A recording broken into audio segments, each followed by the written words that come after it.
நரேந்திர மோடி நாட்டு மக்களுக்கு சற்று நேரத்தில் உரையாற்றுகிறார். இன்று மாலை 5 மணிக்கு பிரதமர் உரையாற்றுவார் என்று அறிவிக்கப்பட்டிருந்த நிலையில் இன்னும் சற்று நேரத்தில் பிரதமர் நரேந்திர மோடி நாட்டு மக்களுக்காக உரையாற்றுகிறார்.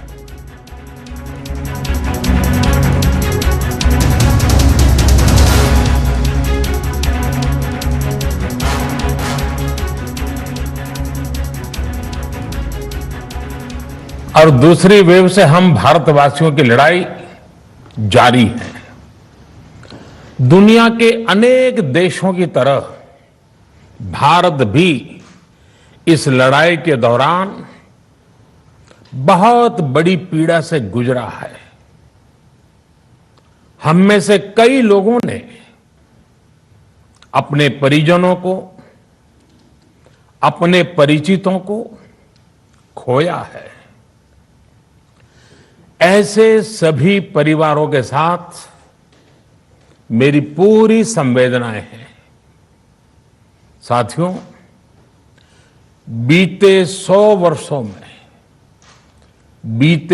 वर्षों में आई ये सबसे बड़ी महामारी है, त्रासदी है।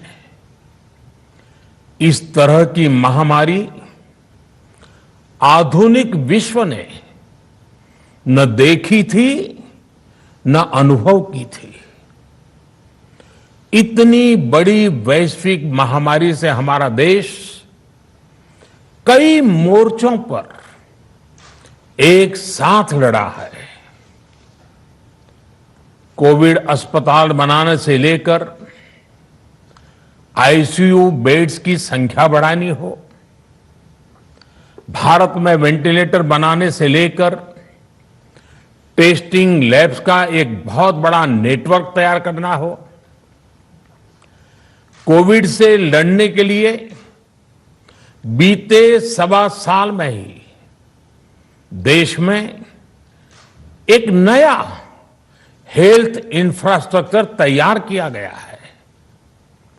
सेकंड वेव के दौरान अप्रैल और मई के महीने में भारत में मेडिकल ऑक्सीजन की डिमांड अकल्पनीय रूप से बढ़ गई थी। भारत के इतिहास में कभी भी इतनी मात्रा में मेडिकल ऑक्सीजन की जरूरत कभी भी महसूस नहीं की गई। इस जरूरत को पूरा करने के लिए युद्ध स्तर पर काम किया गया। सरकार के सभी तंत्र लगे, ऑक्सीजन रेल चलाई गई, एयरफोर्स के विमानों को लगाया गया, नौसेना को लगाया गया। बहुत ही कम समय में लिक्विड मेडिकल ऑक्सीजन के प्रोडक्शन में 10 गुना से ज्यादा बढ़ाया गया। दुनिया के हर कोने से, जहां कहीं से भी जो कुछ भी उपलब्ध हो सकता था उसको प्राप्त करने का भरसक प्रयास किया गया, लाया गया। इसी तरह जरूरी दवाओं के प्रोडक्शन को कई गुना बढ़ाया गया। विदेशों में जहां भी दवाइयां उपलब्ध हो वहां से उन्हें लाने में कोई कोर कसर बाकी नहीं छोड़ी गई। साथियों, कोरोना जैसे अदृश्य और रूप बदलने वाले दुश्मन के खिलाफ लड़ाई में सबसे प्रभावी हथियार कोविड प्रोटोकॉल है। मास्क, 2 गज की दूरी और बाकी सारी सावधानियां उसका पालन ही है। इस लड़ाई में वैक्सीन हमारे लिए सुरक्षा कवच की तरह है। आज पूरे विश्व में वैक्सीन के लिए जो मांग है उसकी तुलना में उत्पादन करने वाले देश और वैक्सीन बनाने वाली कंपनियां बहुत कम है, इन्हीं गिनी हैं। कल्पना करिए कि अभी हमारे पास भारत में बनी वैक्सीन नहीं होती तो आज भारत जैसे विशाल देश में क्या होता। आप पिछले 50-60 साल का इतिहास देखेंगे तो पता चलेगा कि भारत को विदेशों से वैक्सीन प्राप्त करने में दशकों लग जाते थे। विदेशों में वैक्सीन का काम पूरा हो जाता था, तब भी हमारे देश में वैक्सीनेशन का काम शुरू भी नहीं हो पाता था।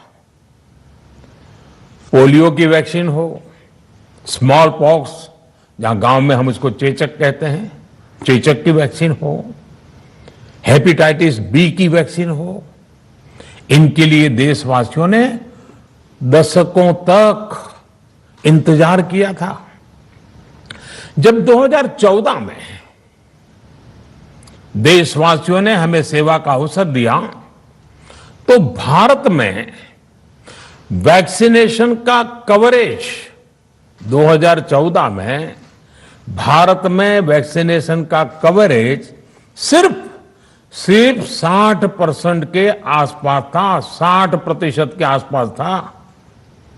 और हमारी दृष्टि में यह बहुत चिंता की बात थी। जिस रफ्तार से भारत का टीकाकरण कार्यक्रम चल रहा था, उस रफ्तार से देश को 100% टीकाकरण कवरेज का लक्ष्य हासिल करने में करीब करीब 40 साल लग जाते हैं। हमने इस समस्या के समाधान के लिए मिशन इंद्रधनुष को लॉन्च किया। हमने तय किया कि मिशन इंद्रधनुष के माध्यम से युद्ध स्तर पर वैक्सीनेशन किया जाएगा और देश में जिसको भी वैक्सीनेशन की जरूरत है उसे वैक्सीन देने का प्रयास होगा। हमने मिशन मोड में काम किया और सिर्फ 5-6 साल में ही वैक्सीनेशन कवरेज 60% से बढ़कर 90% से भी ज्यादा हो गई। 60 से 90, यानी हमने वैक्सीनेशन की स्पीड भी बढ़ाई और दायरा भी बढ़ाया। हमने बच्चों को कई जानलेवा बीमारियों से बचाने के लिए कई नए टीकों का भी भारत के टीकाकरण अभियान का हिस्सा बना दिया। हमने इसलिए किया क्योंकि हमें हमारे देश के बच्चों की चिंता थी, गरीब की चिंता थी, गरीब के उन बच्चों की चिंता थी जिन्हें कभी टीका लग ही नहीं पाता था। हम 100% टीकाकरण कवरेज की तरफ बढ़ रहे थे कि कोरोना वायरस ने हमें घेर लिया। देश ही नहीं, दुनिया के सामने फिर पुरानी आशंकाएं घिरने लगी कि अब भारत कैसे इतनी बड़ी आबादी को बचा पाएगा। लेकिन साथियों, जब नीयत साफ होती है, नीति स्पष्ट होती है, निरंतर परिश्रम होता है तो नतीजे भी मिलते हैं। हर आशंका को दरकिनार करके भारत ने 1 साल के भीतर ही एक नहीं बल्कि 2 made in India vaccine launch कर दी। हमारे देश ने, देश के वैज्ञानिकों ने ये दिखा दिया कि भारत बड़े बड़े देशों से पीछे नहीं है। आज जब मैं आपसे बात कर रहा हूं तो देश में 23 करोड़ से ज्यादा वैक्सीन की डोज दी जा चुकी है। 23 करोड़। साथियों, हमारे यहां कहा जाता है विश्वासेन सिद्धिः, विश्वासेन सिद्धिः अर्थात हमारे प्रयासों में हमें सफलता तब मिलती है जब हमें स्वयं पर विश्वास होता है। हमें पूरा विश्वास था कि हमारे वैज्ञानिक बहुत ही कम समय में वैक्सीन बनाने में सफलता हासिल कर लेंगे। इसी विश्वास के चलते जब हमारे वैज्ञानिक अपना रिसर्च वर्क कर ही रहे थे, तभी हमने लॉजिस्टिक्स और दूसरी तैयारियां शुरू कर दी थी। आप सब भली भांति जानते हैं कि पिछले साल यानी 1 साल पहले, पिछले साल अप्रैल में जब कोरोना के कुछ ही हजार केस थे, उसी समय वैक्सीन टास्क फोर्स का गठन कर दिया गया था। भारत के लिए वैक्सीन बनाने वाली कंपनियों को सरकार ने हर तरह से सपोर्ट किया। वैक्सीन निर्माताओं को क्लिनिकल ट्रायल में मदद की गई, रिसर्च और डेवलपमेंट के लिए जरूरी फंड दिया गया। हर स्तर पर सरकार उनके साथ कंधे से कंधा मिलाकर चली। आत्मनिर्भर भारत पैकेज के तहत मिशन कोविड सुरक्षा के माध्यम से भी उन्हें हजारों करोड़ रुपए उपलब्ध कराए गए। पिछले काफी समय से देश लगातार जो प्रयास और परिश्रम कर रहा है, उससे आने वाले दिनों में वैक्सीन की सप्लाई और भी ज्यादा बढ़ने वाली है। आज देश में 7 कंपनियां विभिन्न प्रकार की वैक्सीन का प्रोडक्शन कर रही है। 3 और वैक्सीन का ट्रायल भी एडवांस स्टेज पर चल रहा है। वैक्सीन की उपलब्धता बढ़ाने के लिए दूसरे देशों की कंपनियों से भी वैक्सीन खरीदने की प्रक्रिया को तेज किया गया है। इधर हाल के दिनों में कुछ एक्सपर्ट्स द्वारा हमारे बच्चों को लेकर भी चिंता जताई गई है।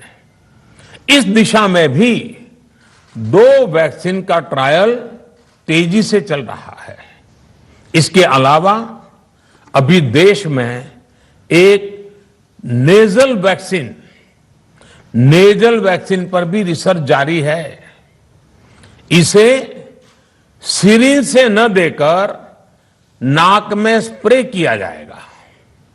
देश को अगर निकट भविष्य में इस वैक्सीन पर सफलता मिलती है, तो इससे भारत के वैक्सीन अभियान में और ज्यादा तेजी आएगी।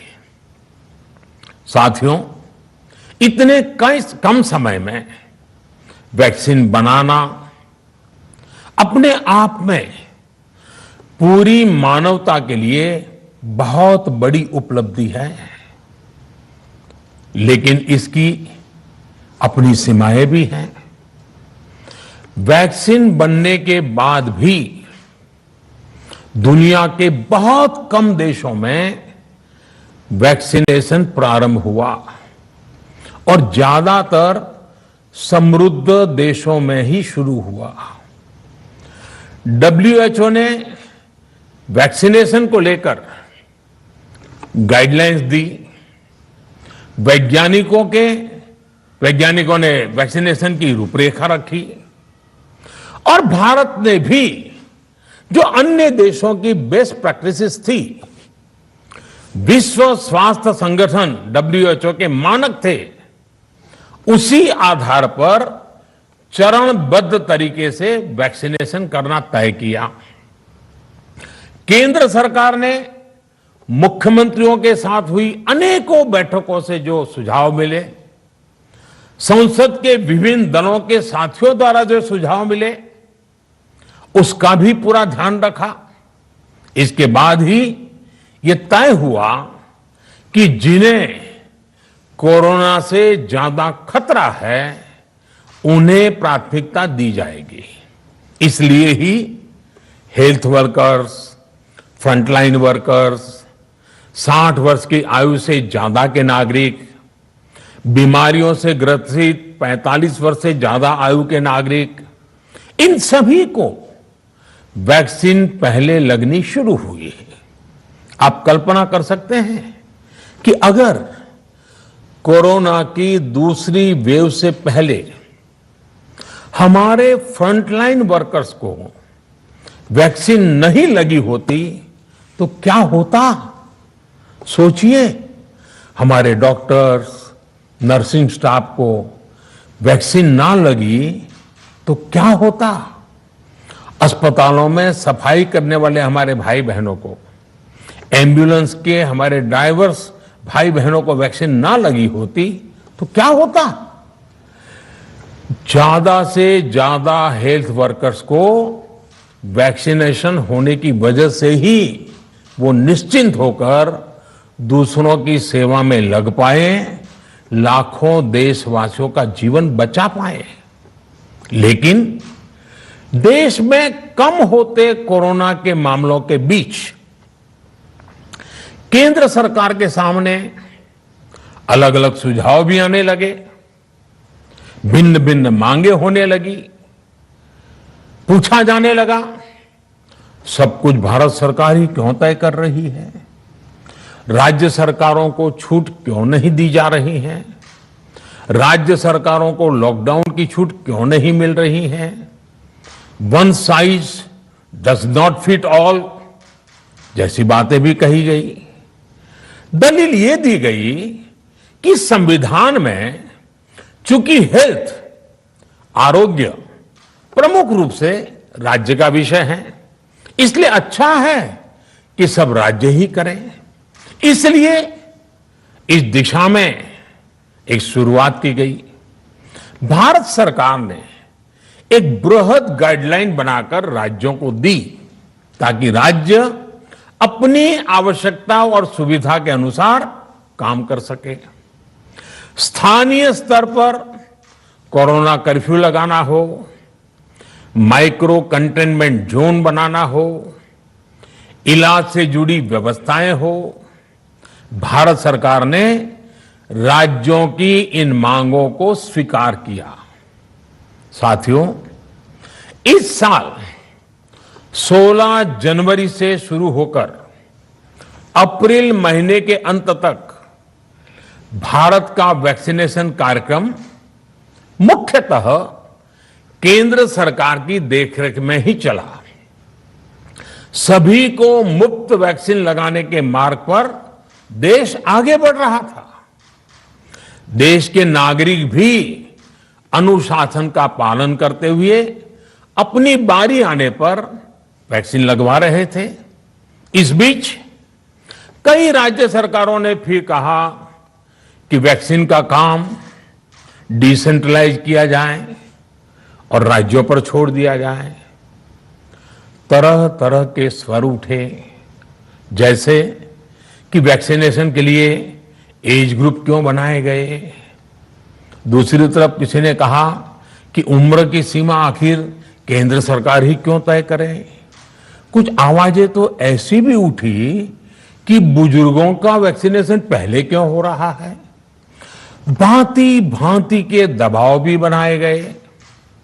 देश के मीडिया के एक वर्ग ने इसे कैंपेन के रूप में भी चलाया।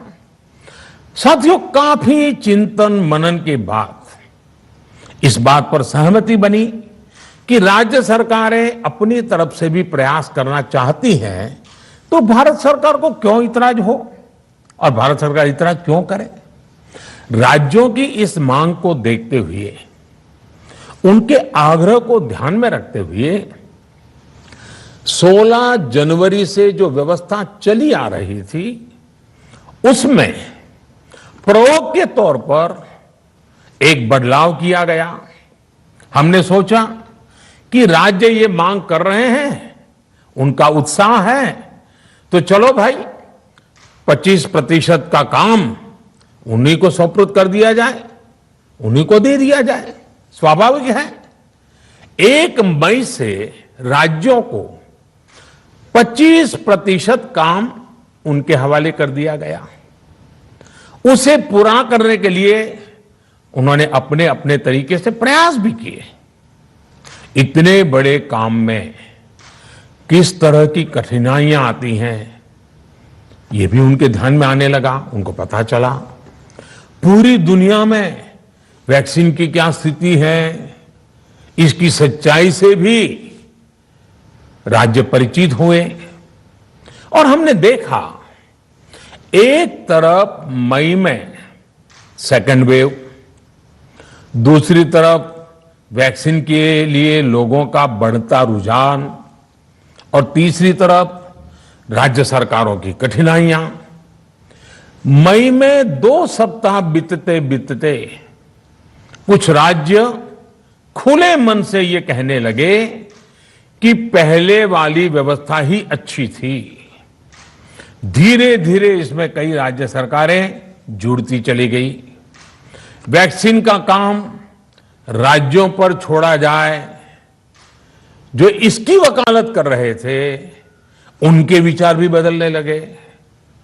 एक अच्छी बात रही कि समय रहते राज्य पुनर्विचार की मांग के साथ फिर आगे आए। राज्यों की इस मांग पर हमने भी सोचा कि देशवासियों को तकलीफ ना हो, सुचारू रूप से उनका वैक्सीनेशन हो। इसके लिए 1 मई के पहले वाली, यानी 1 मई के पहले 16 जनवरी से अप्रैल अंत तक जो व्यवस्था थी, पहले वाली पुरानी व्यवस्था को फिर से लागू किया जाए। साथियों, आज ये निर्णय लिया गया है कि राज्यों के पास वैक्सीनेशन से जुड़ा जो 25% काम था, उसकी जिम्मेदारी भी भारत सरकार उठाएगी। ये व्यवस्था आने वाले 2 सप्ताह में लागू की जाएगी। इन 2 सप्ताह में केंद्र और राज्य सरकारें मिलकर नई गाइडलाइंस के अनुसार आवश्यक तैयारी कर लेंगी। संयोग है कि 2 सप्ताह बाद 21 जून को ही अंतर्राष्ट्रीय योग दिवस भी है। 21 जून सोमवार से देश के हर राज्य में 18 वर्ष से ऊपर की उम्र के सभी नागरिकों के लिए भारत सरकार राज्यों को मुफ्त वैक्सीन मुहैया कराएगी। वैक्सीन निर्माताओं से कुल वैक्सीन उत्पादन का 75% हिस्सा भारत सरकार खुद ही खरीदकर राज्य सरकारों को मुफ्त देगी। यानी देश की किसी भी राज्य सरकार को वैक्सीन पर कुछ भी खर्च नहीं करना होगा। अब तक देश के करोड़ों लोगों को मुफ्त वैक्सीन मिली है। अब 18 वर्ष की आयु के लोग भी इसमें जुड़ जाएंगे। सभी देशवासियों के लिए भारत सरकार ही मुफ्त वैक्सीन उपलब्ध करवाएगी। गरीब हो, निम्न मध्यम वर्ग हो, मध्यम वर्ग हो या फिर उच्च वर्ग, भारत सरकार के अभियान में मुफ्त वैक्सीन ही लगाई जाएगी। हां, जो व्यक्ति मुफ्त में वैक्सीन नहीं लगवाना चाहते, प्राइवेट अस्पताल में वैक्सीन लगवाना चाहते हैं, उनका भी ध्यान रखा गया है। देश में बन रही वैक्सीन में से 25% प्राइवेट सेक्टर के अस्पताल सीधे ले पाए, ये व्यवस्था जारी रहेगी। प्राइवेट अस्पताल वैक्सीन की निर्धारित कीमत के उपरांत एक डोज पर अधिकतम 150 रुपये ही सर्विस चार्ज ले सकेंगे। इसकी निगरानी करने का काम राज्य सरकारों के पास ही रहेगा। साथियों, हमारे शास्त्रों में कहा गया है, प्राप्य आपदम न व्यथते कदाचित, उद्योगम अनु इच्छति चा प्रमत्तः। अर्थात विजेता आपदा आने पर उससे परेशान होकर हार नहीं मानते, बल्कि उद्यम करते हैं, परिश्रम करते हैं और परिस्थिति पर जीत हासिल करते हैं। कोरोना से लड़ाई में 130 करोड़ से अधिक भारतीयों ने अभी तक की यात्रा आपसी सहयोग, दिन रात मेहनत करके तय की है। आगे भी हमारा रास्ता हमारे श्रम और सहयोग से ही मजबूत होगा। हम वैक्सीन प्राप्त करने की गति भी बढ़ाएंगे और वैक्सीनेशन अभियान को भी और गति देंगे। हमें याद रखना है कि भारत में वैक्सीनेशन की रफ्तार आज भी दुनिया में बहुत तेज है, अनेक विकसित देशों से भी तेज है। हमने जो टेक्नोलॉजी प्लेटफॉर्म बनाया है कोविन, उसकी भी पूरी दुनिया में चर्चा हो रही है। अनेक देशों ने भारत के इस प्लेटफॉर्म को इस्तेमाल करने में रुचि भी दिखाई है। हम सब देख रहे हैं कि वैक्सीन की एक एक डोज कितनी महत्वपूर्ण है। हर डोज से एक जिंदगी जुड़ी हुई है। केंद्र सरकार ने ये व्यवस्था भी बनाई है कि हर राज्य को कुछ सप्ताह पहले ही बता दिया जाएगा कि उसे कब कितनी डोज मिलने वाली है। मानवता के इस पवित्र कार्य में वाद विवाद और राजनीतिक छींटाकशी से ऐसी बातों को कोई भी अच्छा नहीं मानता है। वैक्सीन की उपलब्धता के अनुसार पूरे अनुशासन के साथ वैक्सीन लगती रहे, देश के हर नागरिक तक हम पहुंच सके, ये हर सरकार, हर जनप्रतिनिधि, हर प्रशासन की सामूहिक जिम्मेदारी है। प्रिय देशवासियों, टीकाकरण के अलावा आज एक और बड़े फैसले में, उस फैसले से मैं आपको अवगत कराना चाहता हूं। पिछले वर्ष जब कोरोना के कारण लॉकडाउन लगाना पड़ा था, तो प्रधानमंत्री गरीब कल्याण अन्न योजना के तहत 8 महीने तक 80 करोड़ से अधिक देशवासियों को मुफ्त राशन की व्यवस्था हमारे देश ने की थी। इस वर्ष भी दूसरी वेव के कारण मई और जून के लिए भी इस योजना का विस्तार किया गया था। आज सरकार ने फैसला लिया है कि प्रधानमंत्री गरीब कल्याण अन्न योजना को अब दीपावली तक आगे बढ़ाया जाएगा। महामारी के इस समय में सरकार गरीब की हर जरूरत के साथ उसका साथी बनकर खड़ी है। यानी नवंबर तक 80 करोड़ से अधिक देशवासियों को हर महीने तय मात्रा में मुफ्त अनाज उपलब्ध होगा।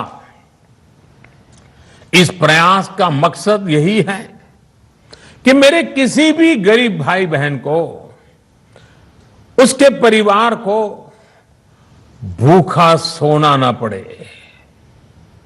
साथियों, देश में हो रहे इन प्रयासों के बीच कई क्षेत्रों से वैक्सीन को लेकर भ्रम और अफवाहों की जानकारी चिंता बढ़ाती है।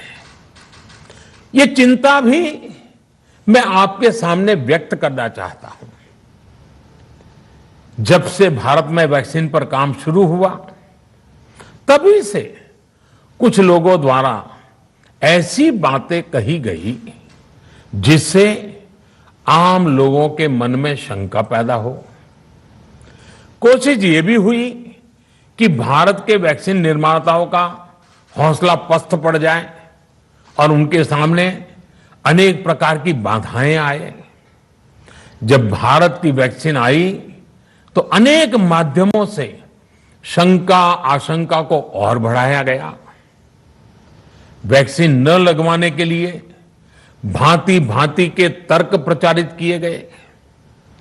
इन्हें भी देश देख रहा है। जो लोग वैक्सीन को लेकर आशंका पैदा कर रहे हैं, अफवाहें फैला रहे हैं, वो भोले भाले भाई बहनों के जीवन के साथ बहुत बड़ा खिलवाड़ कर रहे हैं। ऐसी अफवाहों से सतर्क रहने की जरूरत है। मैं भी आप सबसे, समाज के प्रबुद्ध लोगों से, युवाओं से अनुरोध करता हूं कि आप भी वैक्सीन को लेकर जागरूकता बढ़ाने में सहयोग करें। अभी कई जगहों पर कोरोना कर्फ्यू में ढील दी जा रही है, लेकिन इसका मतलब ये नहीं कि हमारे बीच से कोरोना चला गया है। हमें सावधान भी रहना है और कोरोना से बचाव के नियमों का भी सख्ती से पालन करते रहना है। मुझे पूरा विश्वास है हम सब कोरोना से इस जंग में जीतेंगे। भारत कोरोना से जीतेगा। इन्हीं शुभकामनाओं के साथ आप सभी देशवासियों का बहुत बहुत धन्यवाद।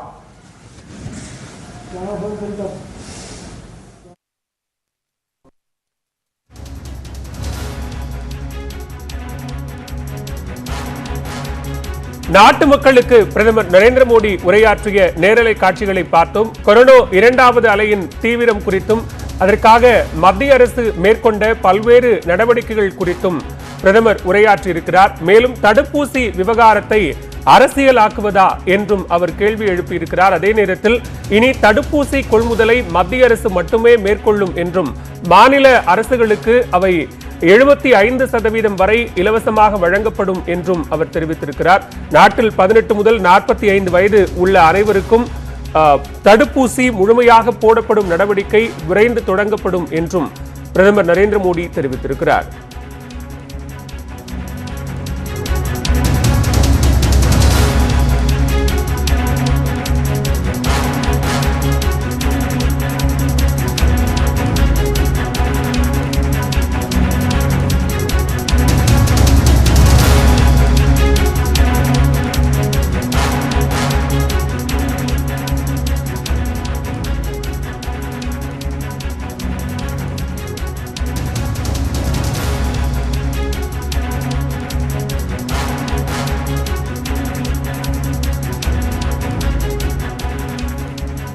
நாட்டு மக்களுக்கு பிரதமர் நரேந்திர மோடி உரையாற்றினார்.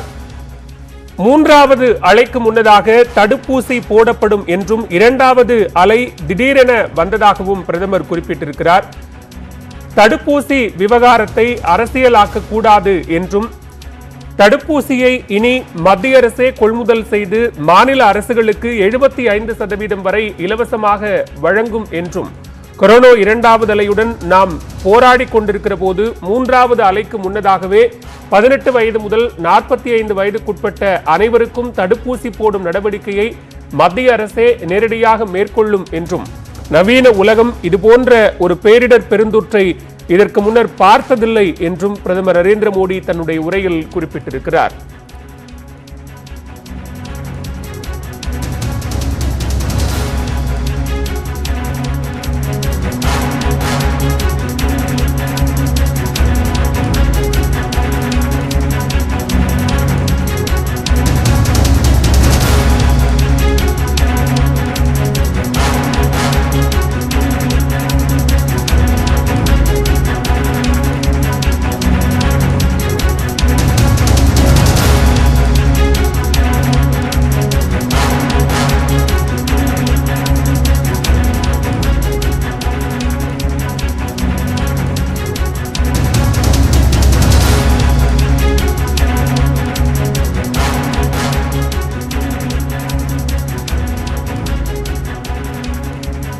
பிரதமர் நரேந்திர மோடி நாட்டு மக்களுக்கு உரையாற்றினார். இந்த உரையில் பல்வேறு முக்கிய அம்சங்களை அவர் குறிப்பிட்டிருக்கிறார். கொரோனா இரண்டாவது அலை என்பது திடீரென வந்ததாகவும், மருத்துவ மனைகளினுடைய தேவைகள், ஆக்சிஜன், உயிர்காக்கும் மருந்துகளினுடைய தேவைகள் என்பது கடந்த சில மாதங்களில் மிக அதிகமாக தேவைப்பட்டதாகவும், அதனை நாடு எதிர்கொண்டு அதிலிருந்து மீண்டு வந்திருப்பதாகவும், மூன்றாவது அலைக்கு முன்னதாக அனைவருக்கும் தடுப்பூசி போடும் நடவடிக்கையை மத்திய அரசே நேரடியாக மேற்கொள்ளும் என்றும், இதுவரைக்கும் 23 கோடி டோஸ் தடுப்பூசி போடப்பட்டிருப்பதாகவும் பிரதமர் தெரிவித்திருக்கிறார். அதே நேரத்தில் தடுப்பூசி விவகாரத்தை அரசியலாக்க கூடாது என்றும், மத்திய அரசே இனி தடுப்பூசிகளை கொள்முதல் செய்து மாநில அரசுகளுக்கு 75% வரை இலவசமாக வழங்கும் என்றும் தெரிவித்திருக்கிறார்.